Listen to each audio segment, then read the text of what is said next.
The driveline features the new shift-on-fly transmission with an electro-hydraulically controlled synchronizer that allows a seamless transition between the two gears.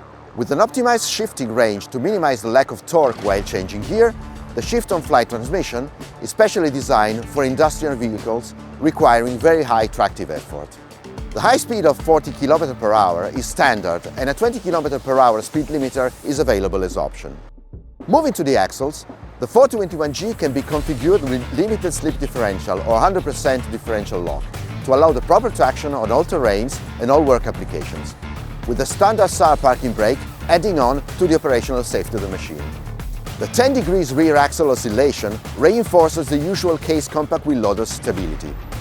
The loader arm has the classical case Z-bar kinematic and features a standard 1.5 cubic meters bucket, with optional lighter material and 4-in-1 buckets, all interchangeable thanks to the isotype coupler.